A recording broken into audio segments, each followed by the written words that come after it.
दिल्ली विधानसभा में आज मनीष सिसोदिया ने बजट पेश किया है और उसी बजट पर बातचीत करने के लिए इस वक्त मेरे साथ मौजूद हैं दिल्ली प्रदेश अध्यक्ष आदेश गुप्ता जी। उनसे बात करते हैं। सर, सबसे पहले ये जानेंगे कि दिल्ली सरकार ने बड़ी बड़ी बातें की हैं और बड़े बड़े वादे भी लोगों से किए और कहा है कि जो हमने बात की थी वो पूरा किया है। शिक्षा हो चाहे एजुकेशन हो, सब में हमने काम किया है और उन्होंने अपना आंकड़ा भी जारी किया है। इस पर आप क्या कहेंगे? देखिए, बजट पूरी तरह झूठ का पुलिंदा है। जिस बजट में इतनी बड़ी बड़ी बातें की गई हैं, केजरीवाल साहब ने उस बजट में 3700 करोड़ रुपया बिना इस्तेमाल के वापस जा रहा है, लैप्स हो रहा है। इससे पता लगता है वो काम क्या करना चाहते हैं, कितनी काम करने की नीयत है। जहाँ तक रोजगार की बात है, वो जिन रोजगार देने की बात कर रहे हैं, जिसका दावा कर रहे हैं, वो बिल्कुल झूठ है। मेरे पास आंकड़ा है। इन्होंने 2015 में जब मैनिफेस्टो जारी किया तो मात्र 8 लाख रोजगार देने की बात कही थी, और उसके बाद आज के आंकड़े की हम बात करें तो मेरे पास आरटीआई है। ये मैं नहीं कह रहा हूं, ये आरटीआई कह रही है कि 2015 से 2020 तक मात्र इन्होंने 440 रोजगार दिए। 2015 में मात्र 176, 16 में 102, 17 में 66 और 18 में 68 और 19 में 0 है और 20 में 28। ये आरटीआई का जवाब है, मेरा नहीं। दिल्ली सरकार पहले 8 लाख की बात करते हैं, फिर 10 लाख रोजगार देने की बात कर रहे हैं, अब 20 लाख रोजगार देने की बात। अरे कहाँ दिए रोजगार? दिल्ली सरकार का आरटीआई का जवाब है। आप इतना झूठ मत बोलिए। विधानसभा में झूठ बोलकर जनता सब जान रही है कि आप कितना झूठ बोल रहे हैं। दिल्ली सरकार की तरफ से कहा गया कि उन्होंने जो रोजगार के अवसर हैं वो प्रदान भी किए और आगे आने वाले वक्त में वो चाहे फूड फेस्टिवल्स हो या फिर वापस से रिनोवेट करना हो बाजारों को, उससे भी बड़ा अवसर जो है नौकरियों के प्रदान करेंगे। इसके बारे में क्या लगता है? देखिए, अगर सरकार कोई काम करती है, अगर वो केंद्र सरकार ने जो रोजगार दिए वो भी अपने खाते में गिना लिए, जो प्राइवेट रोजगार जो आज यंग जनरेशन है जब वो पढ़ाई करती है तो वो रोजगार मिलेगी। सरकार का क्या योगदान है? सरकार का कंट्रीब्यूशन बताइए आप। तो दिल्ली सरकार ने क्या किया? दिल्ली सरकार ने 3700 करोड़ रुपया अनयूटिलाइज वापस किया। दिल्ली सरकार ने एजुकेशन के फील्ड में जो बहुत बड़ी बातें कर रहे, 745 स्कूल में टीचर नहीं है, 415 स्कूल में वाइस प्रिंसिपल नहीं है, 75% से ज्यादा स्कूलों में साइंस नहीं पढ़ाई जा रही है। यही आपका मॉडल है, शिक्षा मॉडल? तो आप हकीकत लोगों को बताइए और जो काम करने वाले हैं वो करने की जरूरत है। जिस तरह से ये बातें कर रहे हैं और उस पे कर्मचारियों की ऑडिट की बात कर रहे हैं बजट में। आपने जल बोर्ड के 60,000 करोड़ का तो ऑडिट किया नहीं, जो आपकी गलती के कारण 22 बार सीएजी ने पत्र भी लिखा कि आप हिसाब किताब बताइए। आप वो तो बता नहीं पाए, कर्मचारियों की ऑडिट की बात कर रहे हैं।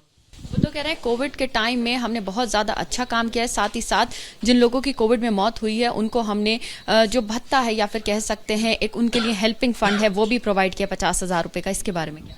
देखिए, दिल्ली में 100 से ज्यादा डॉक्टरों की मौत हो गई। किसको दिया 1 करोड़? एमसीडी के कम से कम नहीं तो 500 से ज्यादा कर्मियों की कोरोना के कारण मौत हो गई। दिल्ली के अंदर बहुत सारे कोरोना वॉरियर्स की मौत हो गई। कितने लोगों को 1 करोड़ रुपया दिया? झूठ बोलने का काम बंद कीजिए। ये झूठ बोलने से काम नहीं चलेगा, असलियत पर आइए। वो तो कह रहे हैं कि अगले 5 साल में हम दिल्ली को इलेक्ट्रॉनिक सिटी बना देंगे, ग्रीन सिटी के तौर पे काम करेंगे, ग्रीन डेवलपमेंट करेंगे। क्या कहेंगे इस बारे में? देखिए, इलेक्ट्रिक बस देने की बात कही थी, वो आपने डीटीसी बेड़ा खत्म ही कर दिया। आप डीटीसी बेड़े में 1000 इलेक्ट्रिक बसों की बात कही थी, वो तक पूरा नहीं कर पाए आप। कैसे करेंगे? आपने ग्रीन फ्यूल की बात कही थी, आपने सोलर एनर्जी की बात कही थी, और मैं आपको बात करूं, पीडब्ल्यूडी की सड़कों पर आज भी एलईडी लाइट यानी ग्रीन एनर्जी वाली लाइट नहीं है, जबकि एमसीडी ने ग्रीन एलईडी लाइट वहां पर स्ट्रीट लाइट चालू कर दी। आपने ग्रीन बजट में 26 वादे किए थे कि हम ग्रीन बजट लागू करेंगे, आपने ही पेश किया, और पेश करने के बाद वो बजट कहाँ चला गया पता नहीं। इसका मतलब बीजेपी किसी एक पॉइंट से भी संतुष्ट नहीं है? इस बार जो विधानसभा में पेश किया बजट दिल्ली सरकार की तरफ से, किसी एक पॉइंट से भी संतुष्ट नहीं नजर आ रहा है? देखिए, काम अगर करे, आपको बजट किस लिए मिलता है? अगर आपने कोई बात कहा है तो उसको पूरा करिए। 3700 करोड़ रुपए आपने वापस ले लिए, तो वो कहीं ना कहीं किसी विधवा का, किसी गरीब की, किसी बुजुर्ग की पेंशन नहीं दी, कहीं आपने इलेक्ट्रिक बसें नहीं करी, तभी तो नहीं बजट पूरा हुआ। तो सिर्फ थोती बातें करने से नहीं, कुछ काम अगर करेंगे तो जरूर प्रशंसा करेंगे। ये कहा गया अरविंद केजरीवाल की तरफ से कि कश्मीर फाइल्स जो मूवी है उसको टैक्स फ्री करने से बेहतर था कि उसको यूट्यूब पे अपलोड कर देते। इसके बारे में क्या कुछ? देखिए, मैं तो ये कह रहा हूँ कि वो इतने हजारों करोड़ रुपए के विज्ञापन क्यों दे रहे हैं? अपनी उपलब्धियों को यूट्यूब पे डाल दें, अपने कामों को यूट्यूब पे डाल दें। जरूरत क्या विज्ञापन करने की? जनता की टैक्स अगर आपने 1000 करोड़ रुपया खर्चा किया तो उससे तो बहुत काम हो सकते हैं। दिल्ली में बहुत गरीबों का भला हो सकता है।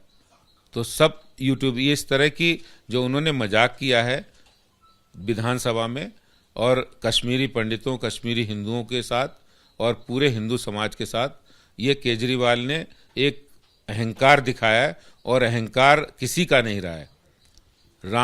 जिस समय कांग्रेस थी, लालू और मुलायम, उन्होंने भी यही किया था। उनका हश्र भी लोगों ने देख लिया है और इनका भी हश्र ही होने वाला है। बहुत शुक्रिया हमसे बात करने के लिए। तो आपने सुना किस तरह से आदेश गुप्ता साहब ने कहा कि जो भी आज बजट पेश किया गया है उस बजट में जितनी भी चीज़ें हैं वो सब जो हैं सिर्फ हवाबाई बातें हैं और सिर्फ बातें ही बातें हैं। अगर बजट की बात करें और ऑडिट की बात करें, जिन पॉइंट्स को उन्होंने उठाया, उन्होंने कहा किसी का भी ऑडिट जो है उन्होंने नहीं कराया, खासतौर से जल बोर्ड के पॉइंट को उन्होंने बड़े करके उठाया है। कैमरा पर्सन मनीष के साथ मध्य ABP न्यूज़, दिल्ली।